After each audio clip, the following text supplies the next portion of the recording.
Comenzamos. Hola a todos los que nos están escuchando y participando el día de hoy. Un gusto poderlos saludar.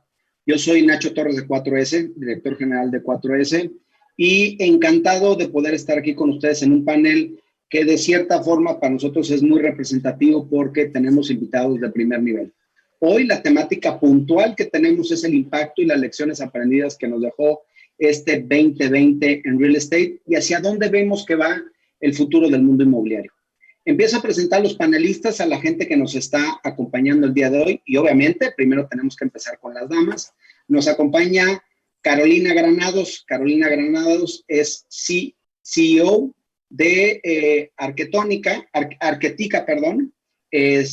Carolina, bienvenida, gracias por estar aquí.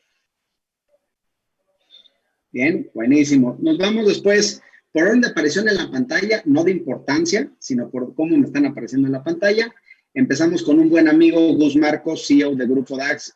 Gus, bienvenido, qué bueno que andas por acá. Después nos vamos con Vicente Naves. Vicente Naves es director de la plataforma de vivienda de Arta Capital. Vicente, siempre un gusto tenerte en estos foros. Nacho, gracias y bienvenidos todos. Buenísimo. Después nos vamos con Marcelo Margain, CEO de Valo Developers. Don Marcelo, como siempre, un gusto tenerte aquí. Gracias, Nacho. Gracias por la invitación. Saludos a todos. Nos vamos con Andrew Corr, CEO de Gaba Capital. También un gustazo tenerte, don Andrew. ¿Cómo están todos? Buenas tardes. Y por último, pero no menos importante, Javier Gobi de Amar. Javier, bienvenido también. Muchas gracias, les mando saludos de acá de San Diego. Buenísimo, buenísimo. Si quieren empezamos, y me gustaría empezar haciendo una introducción de lo que vamos a platicar hoy. Definitivamente lo que vimos en este 2020 fue que la situación económica mundial y sobre todo en México pues, ha cambiado el rumbo que se tenía planeado para los próximos 3 años. Estos efectos económicos han tenido una repercusión en todas las industrias y el sector inmobiliario no ha sido la excepción. Sin embargo, consideramos que los números, las estadísticas, las tendencias nos han demostrado que el real estate o el mundo inmobiliario ha tenido la capacidad de mantenerse y crecer, de hecho, en ciertos segmentos. Hay otros que definitivamente están contrayéndose o están cambiando, pero vemos otros que van hacia arriba. En comparación con otras crisis, como la última crisis que tuvimos en México en 2009 o la que tuvimos en 1994 o 95 y en Latinoamérica en general otras crisis, siempre veíamos que el real estate era de los segmentos más golpeados. Sin embargo, creo que en esta crisis nos hemos dado cuenta que el real estate es un camino hacia la recuperación económica de los países de Latinoamérica y que da un paso bien importante y un statement de que no necesariamente cuando hay crisis el segmento se cae. Habiendo dicho esto y como tema introductorio, me gustaría empezar con Andrew y con Vicente para poder platicar de la situación general y de cómo ven el real estate. Señores, se habla muchísimo de la polarización del mercado del real estate. Como ustedes como fondo tienen una visión global de todo lo que pasa, tienen proyectos mixtos, vivienda, comercio, retail, Vicente participando en proyectos industriales. Yo les pregunto a ustedes, ¿qué está pasando en México? ¿Qué está pasando? ¿Qué segmentos están creciendo? ¿Qué segmentos están contrayendo? ¿En dónde hay que invertir? ¿En dónde hay huecos? ¿En dónde hay que salirnos? Y también otra pregunta principal es, ¿todo es igual en México? Digamos que las variables cambian por ciudad, por zona. ¿Está mejor Ciudad de México? ¿Está mejor Monterrey? ¿Qué pasa con Ciudad de México? Platícanos en términos generales cómo ven el segmento y qué está pasando. Don Andrew, por orden alfabético empezamos si quieres. Muy bien, pues empezamos. Bueno, creo que el sector inmobiliario hay que hacer un poquito de historia, ¿no? Porque venimos de una expansión bastante importante, ¿no? Desde el 2009 creo que tuvo un crecimiento bastante fuerte y pues obviamente la pandemia le pegó al sector, pero yo te diría parte del sector viene afectado desde un poquito antes, ¿no? O sea, si lo partes un poquito, la Ciudad de México, con la llegada de la nueva administración, pues tuvo un frenón en cuanto a permisos, ¿no? Las absorciones en vivienda desde, pues ya se empezaron a desacelerar algo en el 18, en el 19 bajaron bastante y en el 20 obviamente mucho más, ¿no? Entonces ya veníamos de un ciclo a la baja y obviamente esto fue el empujón, ¿no? Nosotros, pues como dices Nacho, sí tenemos una visión pues amplia, estamos desarrollando en más de 3 estados de la República con 16 socios desarrolladores, tenemos cerca de 50 proyectos y el comportamiento, yo te diría, sí hay cierta tendencia en el comportamiento dependiendo del segmento, ¿no? Empezando por el tema industrial, que no es la mayor parte de nuestro portafolio, pero sí tenemos activos. La verdad es que el mercado industrial está muy bien, bastante sano, pues, con desocupaciones bajas, rentas incrementando, está bastante caliente y de hecho pues muchos fondos, pues como aquí mi colega Vicente Arta, pues están recambiando mucho su portafolio hacia ese segmento. Creo que es uno de los segmentos pues, más calientes el día de hoy, ¿no? Si vamos al tema de oficinas, pues creo que no podemos hablar mucho. Es un segmento súper golpeado. Nosotros en algunos proyectos del portafolio que estaban destinados a oficinas, pues estamos recuestionando qué hacer con esos proyectos, porque obviamente yo creo que es de esos segmentos que sí cambió temporalmente porque la gente salió a las oficinas, pero también creo que va a impactarse al mediano plazo porque la movilidad y la flexibilidad en el home office, pues creo que va a afectar ese segmento sin duda. No digo que la gente no vaya a volver a las oficinas, pero pues va a verse afectado significativamente. Y digo, por último, el tema de vivienda, que es nuestro core. La verdad es que la mayoría de nuestros proyectos son de vivienda. Nos movemos más o menos de un segmento entre 800, 5 millones. Ese segmento, pues ha tenido, yo te diría, performance en dos sentidos. La vivienda media se sigue vendiendo. La verdad es que a pesar de pandemia, no pandemia, la absorción sigue ahí. Es un tema demográfico, la gente necesita vivienda. Afortunadamente en México sigue habiendo crédito hipotecario. Creo que eso es bien importante mencionarlo como algo positivo y se sigue vendiendo, ¿no? Lo más difícil en este momento es la vivienda residencial, ¿no? La vivienda residencial, yo te diría, digo, ninguno de mis colegas me va a dejar mentir, pero de un ticket por arriba de 3 millones, las absorciones se han bajado drásticamente y yo te diría, a nivel nacional es un comportamiento en todas las plazas, con algunas excepciones, por ejemplo, como Tijuana, que se sigue absorbiendo bastante bien, y luego algunos extremos donde está aún peor que en otras zonas, pues llámese un Puebla, llámese un Querétaro, donde hubo una sobreoferta muy importante, incluidas algunas zonas de la Ciudad de México, creo que también hubo una sobreoferta y eso se ha visto todavía más afectado, ¿no? Entonces, hacer un underwriting hoy para hacer vivienda residencial, high rise, es difícil que te den los números porque las absorciones están bastante bajas y creo que una de las principales razones es porque muchos de esos compradores pues ni siquiera eran clientes, no usuarios, sino era un inversionista, ¿no? Y esos inversionistas, pues hoy en día, pues prefieren invertir en dólares que en pesos y eso ha hecho que pues, la absorción de ese segmento se vea dañada radicalmente, ¿no? Esa es un poquito Oye, así Andrew, una visión. nada más una pregunta y retomando lo que tú dices, bueno, el segmento medio, digamos que lo que está abajo de los 3 millones de pesos se vende bastante bien y lo que está arriba de los 3 millones de pesos empieza a patinar dependiendo de la ciudad, ¿no? Mencionabas Tijuana y creo que también hay ciudades como Guadalajara y como Monterrey que traen buenas absorciones. Si es tan evidente ese elemento, ¿por qué no hay más producto en el segmento medio? Cuando nosotros como 4S hemos hecho infinidad de estudios en donde la capacidad del mercado es infinita y la oferta es nula. Si el mercado nos está empujando hacia allá, si el mercado nos está diciendo que ahí se sigue vendiendo, no hay oferta, ¿qué demonios está pasando? Sí, pues el gran reto es, digo, para los que tenemos el capital para colocar, pues estamos buscando ese tipo de proyectos. El reto es que te den los números con el terreno, ¿no? Pues como tú bien sabes, pues dependiendo del precio del terreno, es lo que le puedes hacer encima, o al revés, ¿no? Bueno, así es como piensan los dueños del terreno, ¿no? Depende del precio, lo que le puedes hacer, lo que pensamos los inversionistas al revés, depende de lo que pueda hacer, lo que vale el terreno, ¿no? Y ahí es donde necesitamos encontrarnos, ¿no? Para hacer vivienda de un ticket más chico, pues obviamente tienes que buscar terrenos con ciertas características. El ticket bajo te lo marcan dos cosas, ¿verdad?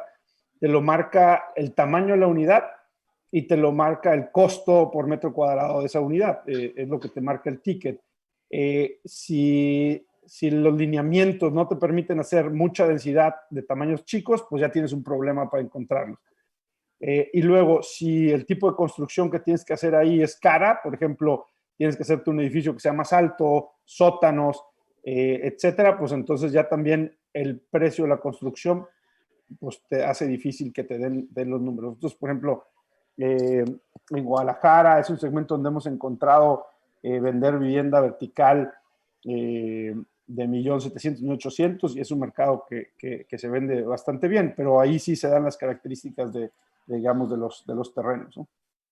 Bien, buenísimo. Vicente, complementando lo que dice Andrew, yo siempre pregunto a toda la gente, todo el mundo habla de que es evidente que la parte industrial va hacia arriba. Ustedes con un portafolio importante como Arta Capital Industrial, que ahorita creo que va viento en popa, y teniendo pues, otras áreas que a lo mejor están patinando un poco más como la parte oficinas. Mi pregunta es, en base a lo que dice Andrew, y menciona, y creo que estoy de acuerdo con él, es el mercado de oficinas se va a retransformar porque pues, el home office cada día está siendo una opción más viable para la forma de trabajo.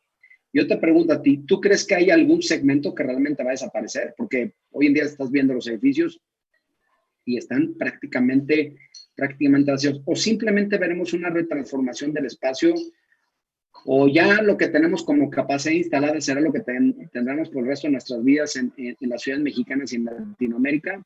¿Ves algún segmento que está desapareciendo o más bien ves una retransformación de sus espacios? Sí, primero comentaría que en la parte industrial no es que nos estemos moviendo hacia allá, en realidad Arta nació con grandes extensiones de tierra, sí, en el concepto de aquel entonces de los DUIs, de los desarrollos urbanos integralmente sustentables. Cuando vino el cambio con la entrada de la administración de Peña Nieto, entonces por la ubicación de los terrenos vimos una vocación industrial. Y eso les hablo del 2010, 2011. En realidad, nosotros venimos con el tema industrial desde entonces. Son ciclos largos porque el tema en muchos casos son ejidos que tú tienes que regularizar, privatizar, después usos del suelo, factibilidad de servicios, son ciclos largos. Y los 6 parques industriales que tenemos en varios estados de la República, pues hoy y ya desde hace algún tiempo están, vamos a decir, desarrollándose y ofertándose y con anclajes muy importantes de empresas que o hicimos un build to suit o les vendimos el terreno y desarrollaron. Y sí, efectivamente yo diría que la niña bonita de la fiesta y el activo con más fuerza ahorita es el industrial. Y básicamente en temas de logística y en temas de manufactura, también por el tema pues de la guerra comercial entre China y Estados Unidos. Pero, Vicente, yo te quisiera preguntar algo, ahorita que estás tocando la parte industrial y sé que la respuesta te la sabes y por eso te la pregunto es, todo el mundo dice, es que la parte industrial está creciendo. Estoy de acuerdo que la parte industrial está creciendo, pero la parte industrial tiene digamos, un fondo de demanda que va ligado mucho a la misma demanda en consumo que tienen los americanos. Y los americanos el año pasado decrecieron 8% y México también. Entonces, si no existe demanda de nuestro principal socio comercial, ¿qué nos hace pensar que la demanda industrial va a crecer? O sea, hay cambios ahí, porque el tema de la guerra comercial China-Estados Unidos sí trae un cambio, porque hay muchas empresas americanas que tenían manufactura en China, que por la guerra y por todo esto que pasó el COVID, lo que quieren ahora, o sea, es todo el nearshoring, quieren estar más cerca con su producción y eso ayuda. Y del lado de los chinos, pues lo mismo. En función de algunas empresas americanas que dejan de producir allá, lo que quieren es establecerse en México para estar más cerca del mercado americano. 2, la firma del tratado del TEMEC, el TEMEC también pues ayuda mucho y crea un marco de certidumbre y de condiciones para que eso siga creciendo. Y el otro tema es la logística, porque el tema México todavía andará en niveles del 6-7% en la parte del e-commerce, y si crece al doble, pues hay mucha oportunidad. Entonces, en el tema de logística, pues ha sido increíble la cantidad de centros de distribución de empresas mexicanas y de empresas tipo Amazon haciendo centros de distribución. Entonces, por eso el crecimiento está haciendo y creo que va a ser los siguientes años en forma muy importante. Ahora, yéndome al tema que preguntabas de las oficinas, nosotros efectivamente estamos en 15 estados haciendo todos los tipos de activos. En el tema de las oficinas en lo particular, no creo que ninguno de los segmentos va a desaparecer, en mi opinión. Sí sí están cambiando, van a cambiar y hay que entender esas nuevas tendencias. Definitivamente, en varios mercados del país, en el tema de oficinas, ya había cierta sobreoferta. En algunos corredores aquí de la Ciudad de México, ya había en otras ciudades, Guadalajara, Puebla, Monterrey, había cierta sobreoferta. Y bueno, pues con esta situación va a tardar en absorberse. Yo creo que sí vamos a regresar a las oficinas, va a ser un concepto, en mi opinión, más híbrido, combinando el home office, combinando las reuniones presenciales y combinando también pues visitas o lugares a lo mejor satélite donde no tengas que ir a un corporativo y tengas más bien un centro regional donde para X empresa puedas ir a trabajar ahí y no necesariamente al corporativo, ¿no?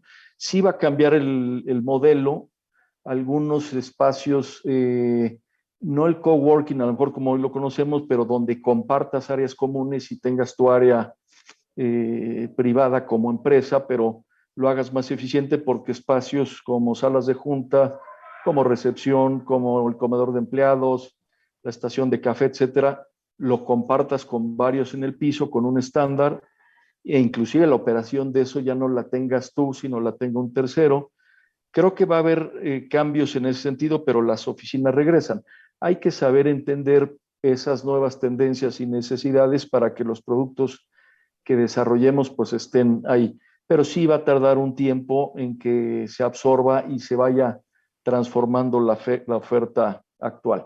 Yo pienso que los activos más afectados, desde luego, es el tema de oficinas, pero antes de oficinas está el tema de retail, de centros comerciales en general, que obviamente ha tenido una afectación muy importante por el cierre de los locales. Hay muchos de los retailers en diferentes ramas que han tenido que cerrar, algunos no sobrevivieron, cadenas importantes pues están teniendo problemas, cadenas de los cines, pues los dos más grandes con problemas importantes y entonces pues ahí va a haber... Vicente, ahí complementando y haciéndote una pregunta puntual es, el retailer, o sea, los espacios de retail más bien están sufriendo más que la parte de oficinas como mencionas tú.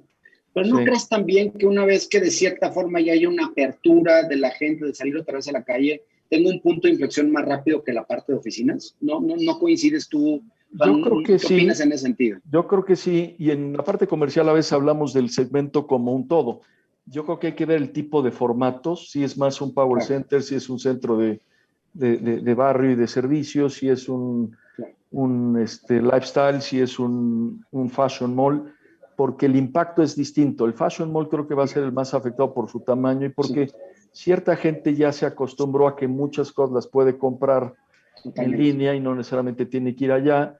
Quizá la línea tenga que ser un poquito más al entretenimiento, restaurantes, pero sí, yo creo que el rebote ahí va a ser más rápido en el retail que en la parte de oficinas, ¿no? Y el otro, bueno, el turismo que también estamos, bueno, hoteles de turismo y hoteles de ciudad, pues igual el turismo y sobre todo los tres centros importantes del país, es decir, Riviera Maya, Riviera Nayarit y Cabos, está rebotando en forma muy positiva y muy importante, y la parte de hoteles, de negocios y de ciudad, pues va a ser más lenta la recuperación y quizá también con una pues, disminución ya permanente, porque la gente va a viajar menos de negocios y hay muchas de estas reuniones que haremos, ¿no? Y la parte de vivienda, coincido mucho con lo que decía Andrew, el tema demográfico del país, la gente que necesita una vivienda de diferentes niveles, pues ya está aquí, ya nació, y esa pirámide poblacional y bono demográfico ahí está. Entonces, eso creo que también va a empezar a reactivarse. Yo un poco lo que veo es que de 4 a 5 millones para abajo es lo que se ha estado vendiendo, arriba de 4 o 5 millones pues sí ha sido muy complicado, pero va a regresar porque también está la demanda y la necesidad. Quizá quien tiene esa posibilidad se puede esperar más o tiene parcialmente ahorita resuelto, sigue retando y se tarda un poquito más en tomar la decisión de compra, pero yo creo que sí va a regresar. De las lecciones aprendidas que yo diría para esto y en general del sector, es que tenemos que hacer la tarea. O sea, tenemos que contratar a Nacho o algunos de sus competidores. Bien, bien por el comercial. El mercado. A veces sentimos que conocemos todo, que sabemos todo y es muy dinámico. Hay que estar validando el mercado, entendiendo quién es mi cliente, cuáles son sus necesidades, porque eso cambia, con quién compito. También a veces sentimos que tenemos el mejor producto, al mejor precio, las mejores amenidades. Y a veces no hay que ir contra el mercado, ir a favor del mercado, ¿no? Cosas como las que pudieron pasar en Querétaro, en Puebla, en Mérida, en algunos segmentos comerciales, pues es que yo creo que nos está haciendo falta hacer la tarea, en el sentido de estudiar mejor la oferta, la demanda, la competencia, las condiciones de creación de empleos y dinámica del mercado en particular. Hay que hacer la demanda, hay que hacer el estudio y generar productos donde realmente pues, haya una oportunidad y espacio para competir y tener absorciones adecuadas. Y la otra lección que yo diría importante es entender también las necesidades del equity, del capital y de nuestros inversionistas para casarlas con el ciclo de los proyectos. A veces hay proyectos, como el ejemplo que estaba yo poniendo de lo de industrial, o algunos otros donde los ciclos son muy largos y el ciclo del inversionista o la expectativa a lo mejor es de un ciclo más corto de cierta rentabilidad o cierto nivel de riesgo, y cuando de repente pasan cosas como estas que suceden, pues hemos tenido crisis diferentes y en diferentes tiempos, pero las vamos a seguir teniendo. Y cuando tú te fuiste muy largo en el ciclo del proyecto, y a veces queremos hacer todo, comprar la tierra, regularizarla, sacar permisos y licencias, construir, vender o rentar, estabilizar y después desinvertir. Y si eso no está casado y alineado con el ciclo de tus inversionistas y la expectativa, pues se crean problemas que no ayudan al mercado, ¿no? Buenísimo, buenísimo. Pues muchas gracias, Vicente. Vamos a la siguiente pregunta, a la siguiente temática. Y paso con el maestro Gus Marcos para hablar un poquito del tema de estrategia comercial. Gus, nosotros como empresa, y tú lo has vivido también, estamos muy metidos en el tema comercial, estratégico, y nos ha tocado vivir la transformación de muchas empresas en la parte digital. Vemos que sigue siendo un tema muy doloroso para las empresas y fue el tema más rápido y más necesario que debieron de haber implementado en esta pandemia. ¿Por qué? Porque las ventas en prácticamente todos los segmentos se digitalizaron al 100%. Ahí tú siendo un referente importante en la industria, claro, Nacho. ¿Cuáles son los cambios más relevantes que ves que un desarrollador debe de hacer para digitalizarse? ¿Cuál es la estructura ideal? ¿Cuáles son las lecciones aprendidas? ¿Cuáles son las barreras de entrada? Porque nosotros vemos todavía desarrolladores bastante arcaicos en ese sentido. No. Seguramente todos los desarrolladores que estamos aquí, pues tenemos ya nuestra red de marketing, ¿no? Nuestro nombre, nuestro branding, nuestro concepto, nuestra esencia de proyecto. Pero ¿sabes qué, Nacho? Nadie ha humanizado las marcas de los desarrollos, Nacho. Nadie ha llegado a humanizar una marca de un desarrollo, Nacho. Y esto es lo que nos está fallando. Ahora, no le estoy pidiendo a Marcelo ni a Andreu que en los proyectos que desarrollan en Sinergia, que ellos se pongan el celular y hablen del proyecto, pero sí delegar en cada unidad de cada desarrollo el storytelling del proyecto. Imagínense que en cada proyecto inmobiliario que he desarrollado, empecé a generar leads, Nacho, desde que me estabas haciendo el estudio de mercado, Nacho. Cuando iba a 4S, platicaba del segmento, del mercado, de la ubicación, del por qué nace el proyecto. Yo ya tenía mi funnel de ventas. Yo ya tenía una landing page sin nombre del proyecto, porque apenas me estabas haciendo el nombre del proyecto y estaba generando leads. Quiero invertir en departamentos de 2 a 3 millones. No sabíamos ni amenidades, Nacho, no sabíamos concepto, no sabíamos proyecto. Y luego nace el Ivo, luego nace Tramontana, luego nace Localital, luego nacen esos proyectos, ya con esos leads generados, para poder llegar a hacer esos cierres de ventas desde un inicio y tener 40, 50, 60 ventas y tus familiares y amigos son en el smartphone, ¿no? Entonces, yo lo que haría fuera de estar en el marketing digital, pues hay especialistas en marketing digital para que te generen esos leads perfilados de cada proyecto y cada segmento de mercado, ¿no?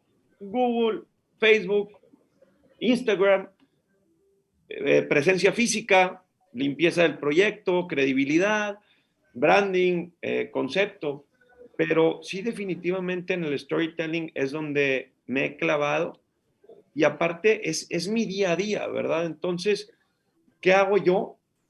Tengo obviamente el inicio del proyecto, el análisis de uso de suelo, la densidad, me da el proyecto y empiezo a platicar la esencia de cada desarrollo, del por qué quiero desarrollar ahí, del por qué estoy llegando a ese segmento de mercado, educar a la audiencia, ¿sí?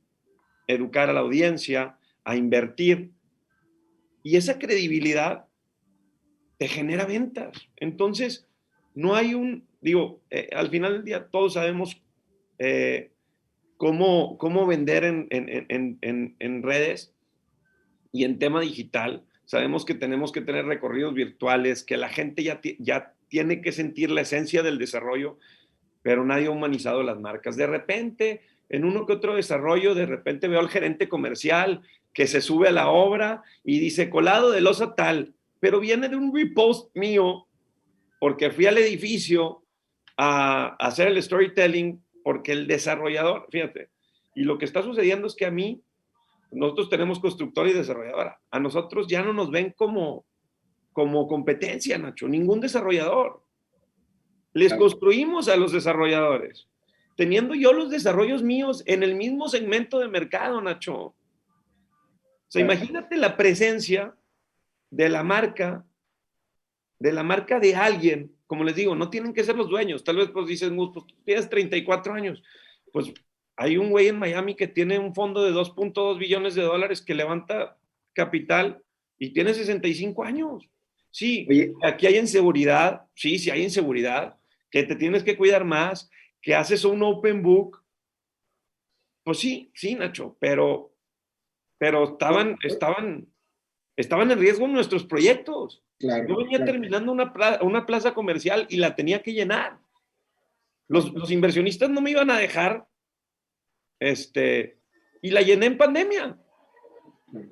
Y creo que tú pasas por ahí todos los días, ¿no? Hay un tema que creo que hay una analogía bien importante a lo que estás mencionando, ¿no? Y dices, oye, hay gente que es especialista en marketing digital.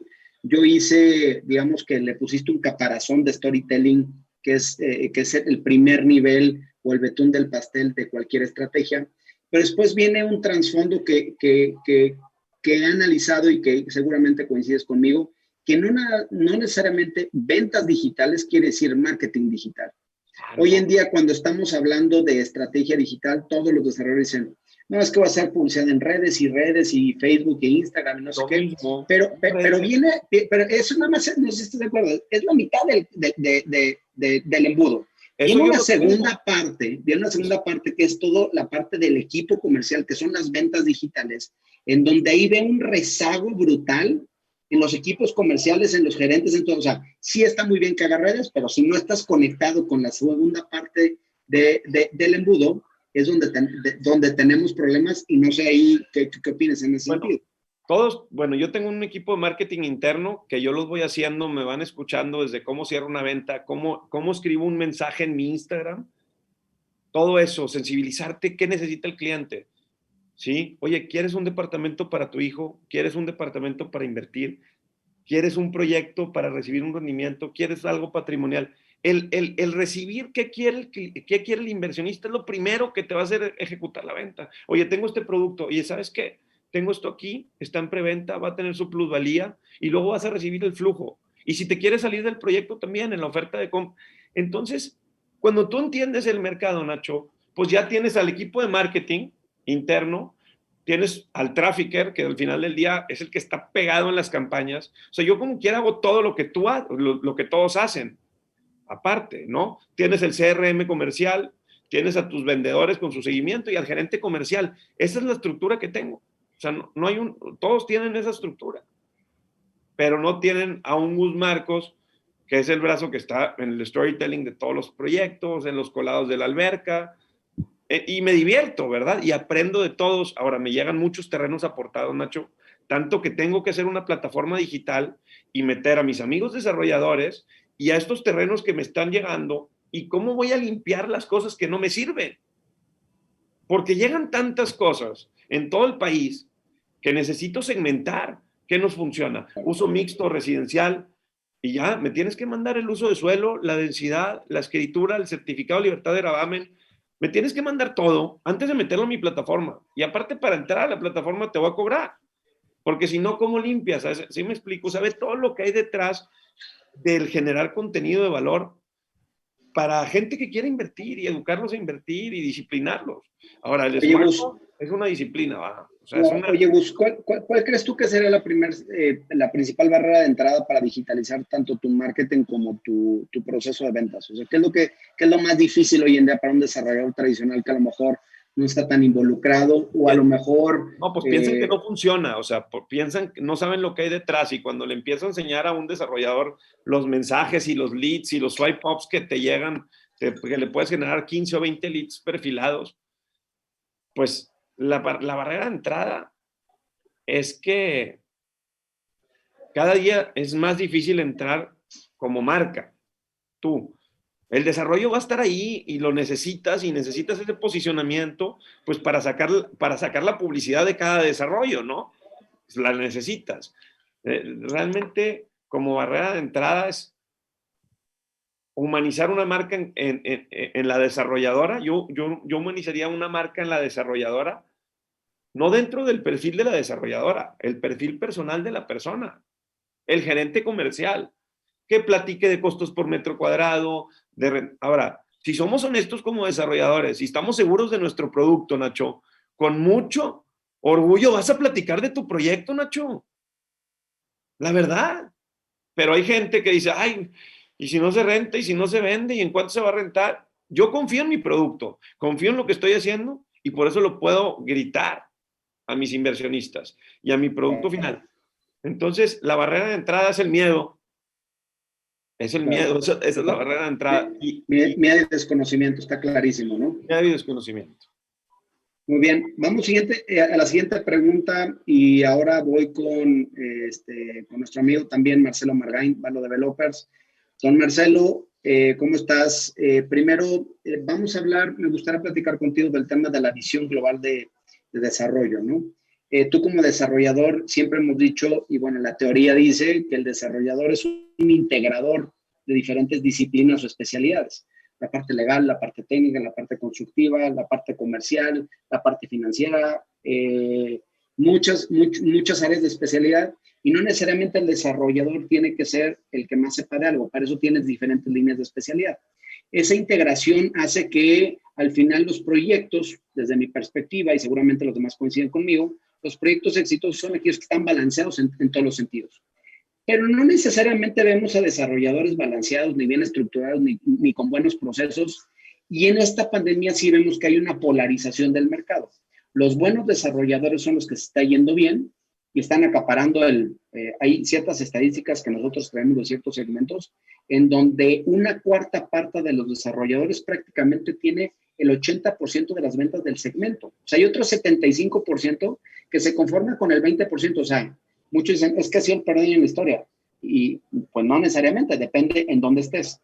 Hay una correlación y bien importante entre el éxito comercial y todo lo que está pasando con un buen desarrollador.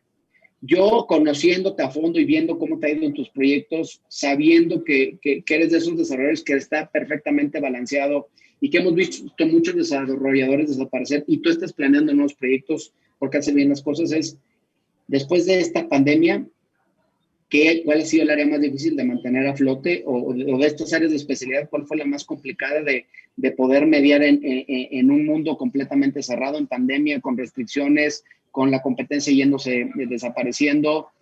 ¿Qué nos puedes decir en ese sentido? Sí, gracias, Nacho. Pues sí, coincido contigo, el desarrollador es un integrador de diferentes disciplinas, y en esta pandemia y en muchos de los ciclos económicos que ha habido, pues hay desarrolladores que les va bien y hay otros que les va mal. Yo creo que la parte más importante y crítica en un desarrollador es la parte de planeación. Yo creo que en todos nuestros proyectos debemos de planear pues de una manera conservadora, con una estructura financiera robusta, donde pues no usemos escenarios muy agresivos o supuestos muy agresivos, donde tengamos o podamos levantar el capital necesario para los proyectos y no necesariamente confiar en que las preventas siempre se van a dar, ¿no? A lo mejor este es un tema ajeno para los grandes fondos como aquí Arta o Andreu en GABA, pero para nosotros los desarrolladores más patrimoniales, pues conseguir capital es un tema, ¿no? Y pues tenemos que planear los proyectos de una manera conservadora y seria, ¿no? Y una vez que los planeas de esa manera, pues yo creo que pues puedes enfrentar cualquier crisis. Por la naturaleza de nuestro segmento, de nuestro sector, un proyecto inmobiliario siempre se va a tardar entre 3 y 5 años. Entonces, lo más probable es que nos toque un ciclo financiero completo. Un ciclo financiero, un ciclo económico. Del 2009 al 2020 creo que fue algo inusual, que fueron 10 años alcistas, como ahorita mencionó Andreu. Pero no es la normalidad, casi siempre los ciclos son de 5 a 7 años, ¿no? Entonces nos va a tocar en todos los proyectos. Por lo tanto, yo creo que lo más importante en un proyecto es comenzar con una planeación pues conservadora. Si los supuestos se mejoran en el camino y el proyecto da mucho más, pues qué bueno. Pero yo creo que nosotros como desarrolladores debemos de tener dos objetivos en la mente. Uno, crear valor para nuestros inversionistas y número dos, crear valor para las comunidades. Y al crear valor para los inversionistas, pues yo creo que lo más importante es preservar el capital. Y número dos, dar un retorno importante, pero para preservar ese capital, pues tenemos que usar escenarios conservadores, ¿no? Creo que yo en este tema le he aprendido mucho a Andreu, que está aquí. Ellos hacen un underwriting siempre conservador y pues si los tiempos están mal, pues como en la pandemia, pues puedes resistir financieramente esos proyectos. Y yo creo que eso es lo que marca la diferencia entre los desarrolladores que no les fue tan mal en esta pandemia contra los que pues tuvieron proyectos perdedores, ¿no? Si estuviste sobreapalancado, si tus supuestos comerciales eran mucho más agresivos o más alegres de lo que realmente fue, pues es donde empiezan los problemas. Y digo, contestando la segunda pregunta, nosotros pues desarrollamos proyectos de usos mixtos, donde tenemos comercio, oficinas, hotel y también vivienda horizontal y vertical. Y nosotros en lo que más batallamos, y ya se mencionó aquí en este panel hace unos momentos por Vicente, en lo que más batallamos el año pasado fue en la parte comercial, en retail. Afortunadamente hicimos un underwriting conservador en esos proyectos de retail. Nos agarró la pandemia. La parte comercial sí batallamos, sí fue un tema y sigue siendo un tema porque los retailers, restaurantes, traen poco capital, no solo para operar, sino para hacer las adecuaciones a los locales. Entonces es difícil ahorita rentar. Entonces hemos tenido que ser muy creativos en las estrategias comerciales, con rentas variables, con aportaciones o financiamiento de adecuaciones o TIs para los inquilinos, etcétera, etcétera, ¿no? Por eso me cae bien Marcelo, porque no todos los desarrolladores piensan como él. Porque es conservador, bien, bien. Oye, no, estoy totalmente de acuerdo y creo que ahí los dos puedo identificar que tienen como una misma línea, ¿no? Y Andrew, aquí eres libre de poder participar en lo que complementa Marcelo. Y la pregunta es para los dos puntualmente. Si ustedes hoy en día tuvieran que replantear la buena práctica del desarrollo inmobiliario, ¿cuál sería el primer proceso que cambiaríamos? Me supongo que es el inicial. Simplemente que dure más, dure menos. ¿Cómo lo ven? También veo y ha pasado que cuando tienes estas turbulencias, porque ahorita mencionabas, fueron 9 años o 10 años de un periodo alcista, establemente alcista, que también es importante, con pocas variaciones. Entonces las proyecciones eran mucho más fáciles. Hoy en día estás ya viviendo una recuperación, en general veo en el mercado una recuperación, pero con muchos altibajos en ese sentido. Cuando también te tardas demasiado en un proyecto, en la parte de planeación, pues cuando estás planeando, los costos van subiendo, y tengo un ejemplo de un proyecto en donde pues, el año pasado íbamos a salir, el desarrollador estaba listo para salir a la venta, y pues detente porque ya el acero me subió no sé cuánto, entonces tengo que otra vez agendar y tenemos que realinear la planeación o el modelo. ¿Qué tenemos que hacer? O sea, ¿cuál es la fórmula correcta? ¿Cuánto tiempo merece un proyecto de planeación? ¿Qué es lo que se tiene que hacer? Si quieren, primero coincido totalmente con lo que dice Marcelo. Lo más importante es la planeación, y es donde nosotros intentamos involucrarnos junto con los socios desarrolladores.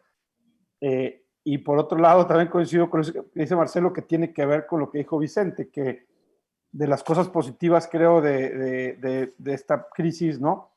Es que hubo una limpia en el mercado, ¿verdad? Pues resulta que el dentista era desarrollador, ¿verdad? Llegó la aspiradora masiva y se lo llevó. Y que todo, pues con saliva lo hacemos, y con $2 ahí le damos la vuelta. Entonces, creo que hubo una limpia, creo que es positivo, y para nosotros el aprendizaje, digo, en un portafolio tan grande, cuando te llega una crisis, pues tienes de todo, ¿no? Tienes el hijo guapo, el gordo, el feo, y pues hay que atenderlos a todos, ¿verdad?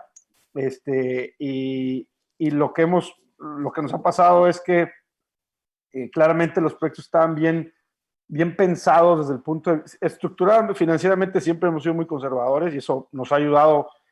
Es la batalla siempre con el desarrollador, ¿no? Ellos siempre piensan que se puede hacer el proyecto con menos capital, ¿no? Y es la batalla siempre con nosotros. Decimos, oye, si yo tengo 50 proyectos, necesito dormir tranquilo, porque donde se me descarrile uno, se me descarrilan todos, ¿verdad? Entonces tengo que tenerlos bien capitalizados todos. Y afortunadamente eso lo tenemos bien, pero en la conceptualización del producto, creo que es donde hemos aprendido un chorro, porque pues a ti mismo te agarra el Me Too, ¿verdad? Oye, pues resulta que pues el de al lado está jalando, pues ando igual. O sea, a ver, espérate, cuestiónate si ese es el producto o no, etcétera, ¿no? También no escuchar la información. Por ejemplo, nosotros en Querétaro hicimos un proyecto, nos fue súper bien, vertical. Los datos estaban clarísimos y no los quisimos ver. Normalmente en un proyecto vertical, pues empiezas con inversionistas de comprador y luego se va cambiando a consumidor final. En ese proyecto nunca cambió a consumidor final. El 90 y tantos % del proyecto exitoso fue comprador, y fuimos y hicimos otro proyecto. Claramente no escuchamos la información, ¿verdad? Era un mercado especulativo y una burbuja, como te puedo decir. No hicieron el estudio con 4 paréntesis. No, porque como dice Vicente, pensamos que ya lo sabíamos, pero no. Entonces, escuchar mucho la información. Lo que a nosotros, lo que hemos aprendido nosotros en esta pandemia, y relacionado con lo que dice Marcelo, es que vas a agarrar ciclos buenos y malos en el Inter, más que el tiempo de planeación para nosotros, o el largo o corto de un proyecto, es qué tanto te lo puedas ir comiendo poco a poco. O sea, qué tanto lo puedas faciar, ¿no? Y Marcelo, pues ya hemos tenido 80,000 conversaciones al respecto. Y todavía me acuerdo que llegó una persona de construcción, contratamos hace 3 años, decía, oye, ¿por qué están obsesionados con hacer tantas torres, güey? Es un rollo en la construcción. Le dije, déjame que veas cómo está el portafolio, ¿no? Entonces, si tú puedes pasear proyectos y puedes conseguir terrenos aportados, es mucho más fácil de proteger el retorno en un proyecto. Si tú vas y compras el terrenote de mucho tiempo, ¿verdad? Y es una torre de muy alto, pues en esa torre, tú para que la escrituras hasta el final, el ciclo es muy largo, el costo financiero te acaba matando. Entonces, lo que queremos es, hay que hacer proyectos, no importa el tamaño del proyecto, pero que sí lo puedas ir faseando poco a poco. Así ha sido un poco nuestro aprendizaje, ¿no? Bien, buenísimo. Marcelo, para concluir y para terminar este bloque, ¿algún aprendizaje, lección aprendida que pudieras dar como dices, esto lo volvería a hacer 100 veces y gracias a este tipo de acciones o decisiones o estrategias, es algo que quieras compartir al panel? Pues digo, sí, voy a sonar un poco repetitivo, pero la planeación y el underwriting de un proyecto creo que es clave, siempre. Yo no he tenido muy poquitos proyectos donde no he vivido un ciclo negativo, económico o inmobiliario, o de la ciudad misma o del gobierno. Siempre hay temas, ¿no? Entonces, creo que ese aspecto siempre debe estar ahí, ahora cobra mucho más relevancia por lo que pasamos el año pasado, pero se nos había olvidado. Tuvimos 9 años de años muy buenos donde todo lo que hacíamos salía bien. Pues bueno, yo creo que tenemos que planear para cuando las cosas no van a salir bien. Y si salen bien, pues va a ser un mucho mejor proyecto. Esto va, para nosotros desarrolladores, pues es un problema porque vamos a dejar en la mesa muchos proyectos o muchos terrenos o muchos oportunidades porque pues vamos a ser más conservadores, pero al final del día creo un proyecto malo te puede matar. Entonces yo creo que ese es el aprendizaje más importante. Buenísimo, perfecto. Vamos al siguiente bloque de preguntas y ahora sí, por fin, damos paso a la única dama que nos acompaña hoy en día en el panel. Siempre mi queja es por qué no hay más mujeres en el mundo inmobiliario, porque siempre aportan valor. En este caso, Caro, bienvenida. Muchas gracias por estar aquí con nosotros. Vamos a empezar a hablar un poquito de tendencias y nuevos mercados que estamos viendo. Nosotros hemos visto, medido, analizado muchas de las nuevas tendencias que afectan a cada uno de los giros. Sin embargo, algunos creemos que van a sufrir más metamorfosis que otros, ¿no? Se van a reconvertir, como mencionaba Andrew, como mencionaba Vicente, el mismo Marcelo también, lo cual traerá evidentes cambios a su vez en el diseño de los productos y en la conceptualización de los productos.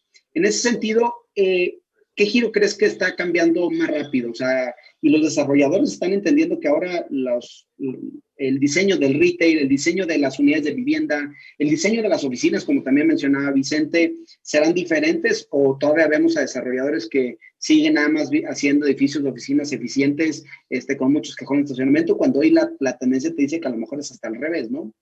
El tema de home office también, o sea, hoy en día te dice que la vivienda necesita ya espacios para tener esa flexibilidad.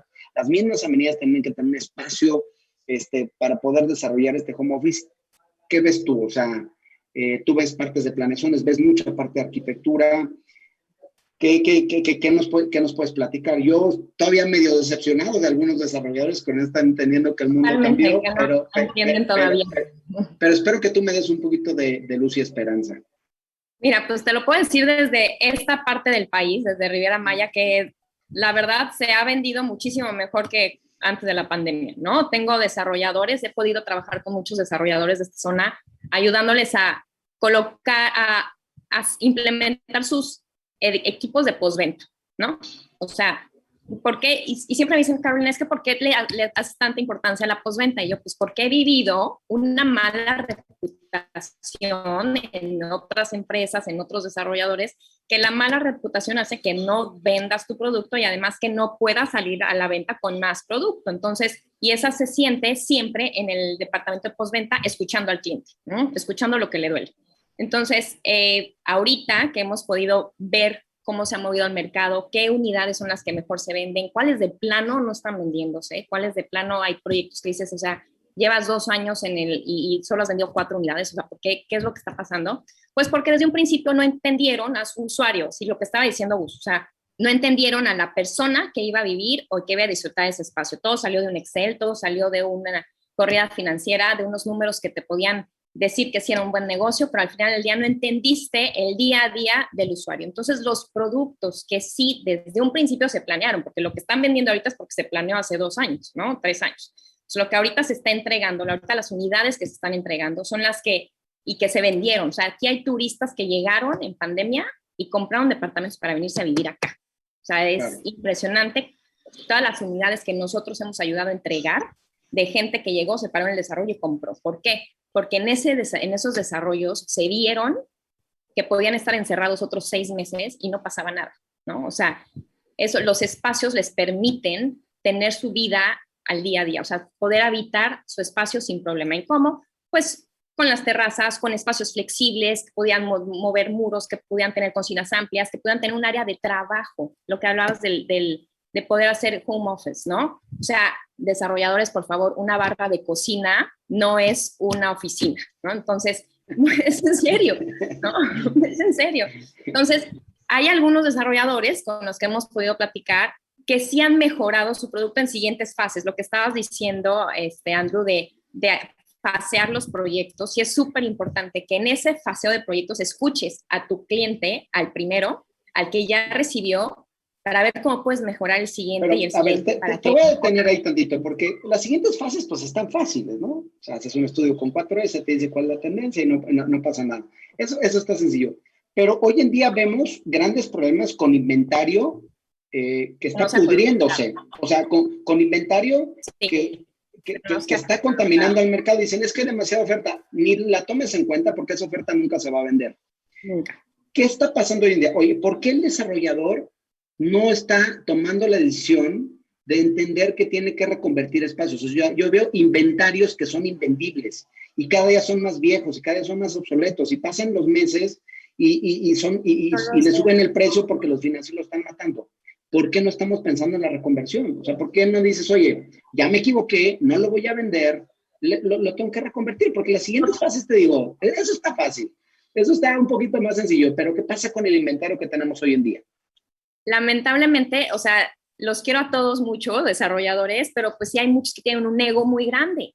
Te los prometo que la parte más difícil es que lleguen a ese momento de verdad de decir, creo que la regamos, ¿no? Creo que no lo hicimos de manera correcta, creo que lo podemos cambiar, vamos a detenernos un poco a pensar, a reconfigurar el espacio y ver cómo podemos sacar este producto. No, o sea, quieren seguir casados con esa misma idea y lo he podido ver una y otra vez en producto que está aquí en Riviera Maya parada, pensando que cuando comenzaron a construir esos desarrollos, pensando que se iban a vender y no se vendieron y no quieren cambiar y le echan la culpa al cliente o al arquitecto, pero ellos no toman la responsabilidad, ¿no?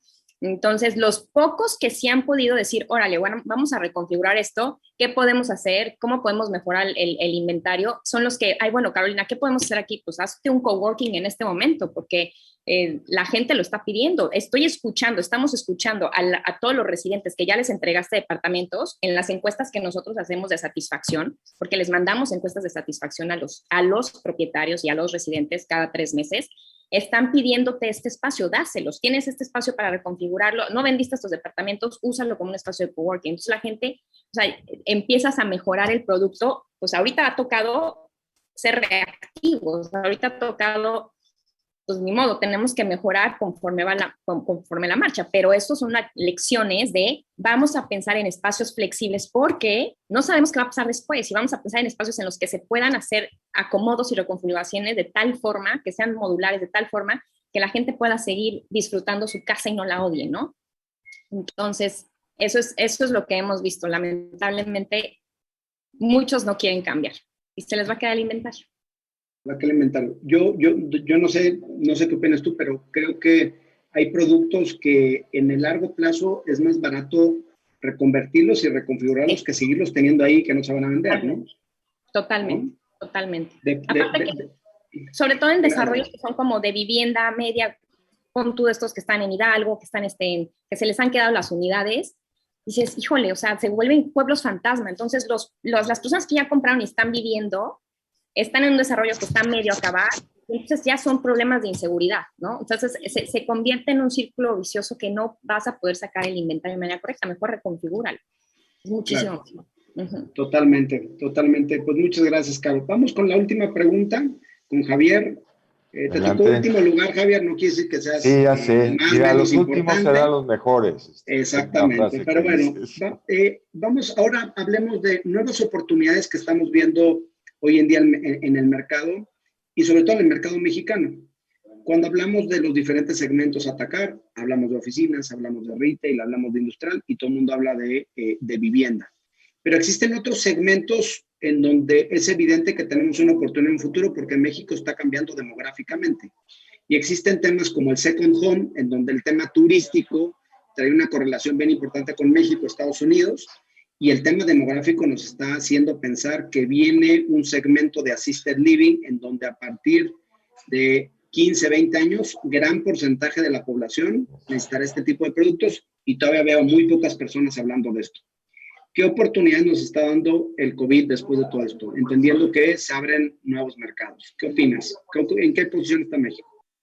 No, muy bien, te agradezco mucho. Bueno, tal vez ustedes sepan que más bien nuestro enfoque ha sido siempre hacia el tema de la industria de asistencia en el retiro y principalmente a seguir promoviendo a México como el destino de retiro más importante a nivel mundial. Les puedo decir que tenemos la dicha de ya tener oficina en los 4 países más favorecidos por la generación de los baby boomers, como son Colombia, Costa Rica, Panamá y obviamente México. Bueno, el Second Home. El Second Home voy a hablar únicamente de 50 y más, porque hemos hecho estudios muy interesantes donde queda claro que los 30, los 40, los nómadas digitales están buscando Second Home por todos lados de México. En el caso de la frontera, por ejemplo, ¿por qué Tijuana está teniendo un auge muy interesante? Pues es claro por la gran crisis económica que se está empezando a gestar fuertemente. Acuérdense que lo que es el welfare, espero que tengamos claro ese término, el welfare rompió récords en el 2020 y eso obviamente la repercusión se va a dar en estos años. Entonces queda claro que la gente va a querer salirse de lugares tan bonitos como San Diego, pero que también son muy caros. California es uno de los estados más caros de la Unión Americana y obviamente estos son los que están llegando a rentar o a comprar departamentos o condominios aquí en Tijuana, Baja California. Por eso Tijuana, alguien decía, creo que Andrew hablaba de Tijuana, efectivamente, o sea, muchos de ellos son mexicoamericanos o hasta americanos que ya han decidido venirse para acá para poder seguir viviendo adecuadamente. Entonces, es claro que ese boom no es casualidad, no es por la misma demografía que ya existe en Tijuana, sino por la gente que está viniendo del norte. Bueno, en el ámbito del retiro, los otros modelos que tenemos, y ahorita quiero darles la premisa a ustedes, si me lo permiten. Antes de pasar, te voy a interrumpir un tema, Javier, y a ver, porque en otro foro que estuve participando también escuché algo complementando lo que tú dices, que de cierta forma explicaba el efecto que está teniendo la pandemia en cuestión turística que afecta al second home. Se habló de diferentes análisis en donde decía, mira, el tema turístico que me hizo todo el sentido, de las principales economías que son Canadá y México, el turismo, digamos que de cierta distancia todavía no está recuperado. O sea, el americano todavía no va a Asia, el americano todavía no va a Europa, porque todavía no hay un tema de bioseguridad claro para esos largos viajes. Pero el americano sí se va a México, primero porque puede seguir trabajando en México, porque tiene un tema de diferencia de horario que le permite estar trabajando en Cancún mientras su trabajo está en Nueva York o lo que sea, que eso no te permite Europa. Y cualquier tema que tengas específicamente de que me tengo que regresar a Nueva York, pues en 4 o 5 horas estás de regreso en Estados Unidos. Eso nos pone en una posición privilegiada para el tema de second home de americanos y canadienses. ¿Y cuánto crees tú que pueda durar? O sea, será un tema a largo plazo que ya se quede y se acelere la venta y digamos, escalemos un nivel de demanda y de ahí se vaya para arriba o simplemente un tema temporal. Yo lo veo muy claro. El sector el nicho de entre 50 y 65 años va a seguir detonando fuertemente lo que es el sector del second home. Pero la gente de 65 en adelante ya no se va a ir por el lado del second home. Y mira que te lo puedo aseverar tanto para Costa Rica y Panamá, que ellos claramente han dicho que el second home definitivamente para el sector 50 más está por desaparecer. En el momento que se empiecen a gestar todo este tipo de comunidades retirados, obviamente es donde ellos van a buscar la posibilidad de allegarse a esas comunidades que ahorita están comprando el second home porque realmente no tenemos otra cosa que ofrecer. Pero entonces está pasando algo muy curioso, como está pasando en San Miguel Allende o en Ajijic, que llegan a una cierta edad y se regresan. Entonces empiezan a quedarse lugares vacíos y la gente empieza a pensar que esto no funciona. No, no es cierto. Lo que pasa es que se van porque entonces se quedan, oye, ¿y ahora quién me va a sacar adelante mi proceso de envejecimiento, no? Entonces, en el momento que tengamos las comunidades de retirados, en ese momento van a tener ya su proceso de envejecimiento y te puedo asegurar, y eso sí hay estadísticas muy interesantes, donde ya el retirado americano ya está decidiendo quedarse enterrado aquí, en México. O sea, la clave es el tema también de este second home, conectarlo, por así decirlo, con el tema de servicios médicos, que le da una seguridad y que se vuelve un tema de assisted living, ¿no? Totalmente. Ahorita sí tenemos que tener claro, y mucha gente, por ejemplo, algunos de mis amigos que tengo aquí, pues hablan de diseños, pero nadie habló de comunidades retirados. O sea, no le tengan miedo porque al día de hoy, si son 1.3 millones de retirados en México, menos del 1% está en áreas de assisted living, memory care o nursing facility. que es ahí donde les dan miedo a ellos, porque no le entienden. Pero ahorita hay un potencial del 99% que ya tenemos aquí en México, que en todas las estadísticas que hemos sacado, en todos los análisis que hemos hecho, están dispuestos a dejar su second home e irse a una comunidad de retiro. Eso es lo que estamos haciendo ahorita. Entonces, Javier, complementando lo que dices, hay también una oportunidad gigantesca en temas de equipamiento inmobiliario de otros giros, como puede ser la parte de servicios médicos, en donde allá con Carolina, en la parte de Riviera Maya, pues la realidad de las cosas es que la oferta médica y todo que complemente esta parte second home es bastante pobre. No sé qué opinas tú, pero aquellos destinos que tengan un enfoque second home con un equipamiento adecuado, que creo que es la última fase del desarrollo inmobiliario, serán aquellos que serán ganadores, ¿no? Así es, totalmente. Pero sin embargo, no hay que quedarnos con la idea de que si no tenemos eso, esta industria de asistencia en el retiro no va a funcionar, porque entonces yo les cuestiono, ¿por qué somos el número 1 a nivel mundial? ¿Ok? Entonces pensémoslos por ahí. Sí les paso la premisa y los voy a tomar como padrinos porque ya Cuernavaca va a tener el primer proyecto COLI. ¿Qué es un proyecto COLI? Es una combinación de co-living con co-housing, donde van a vivir pura gente mayor de 50 años sola, llámese hombre o llámese mujer, donde vas a vivir, vas a tener tu área privada, ¿sí? Pero toda tu vida la vas a llevar en tema en community. Ya eso estamos a abrir en unos 3 meses y les va a fascinar. Ahí háganlo, por favor, latente a todos los, Oye, a muchos, Javier, a para los que muchos no, 50 plus que estamos solos o están solas. para los que no tienen el concepto, se los podemos poner bien transparente. Este proyecto es un Tinder físico para la tercera edad, ¿no? Literal, Bien. literal. Ahí vamos a llevar a cabo casamientos de pura gente mayor de 50 Muy años. bien. Y de mí se acuerdan que vamos a ver pasar varios por ahí. Entonces, mira, tú me hacías una pregunta en el chat de qué pensaba yo del wellness. Nosotros desde nuestros inicios, desde hace 15 años, definimos que uno de los factores fundamentales iba a ser el wellness. Y no me dejará mentir Carolina, pero eso es lo que lo está sacando adelante ahorita. Después viene el proceso del well-being, ¿sí? Que de ahí viene el tema holístico y ahorita ya traen el rollo del mindfulness. O sea, no es una moda. Y peor aún con la pandemia, ya quedó claro que estas tendencias van a durar por mucho tiempo. O sea, yo creo que la reconexión que estamos teniendo con nosotros mismos, con nuestro planeta y con nuestra comunidad, eso ya no se va a perder. El que no haga eso, de plano no entendió este tema de la pandemia. Entonces, ya no es un tema de moda, es un tema que va a quedarse para siempre, porque yo creo que también hasta la generación X y los millennials están entendiendo que si no cuidan su estilo de vida, su proceso de envejecimiento va a ser horrible. Y si es cierto que el crecimiento del Alzheimer está creciendo de una forma preocupante, entonces la única manera de evitarte ese Alzheimer es que realmente logres esa calidad de vida. Entonces, todas estas comunidades se enfocan en esto.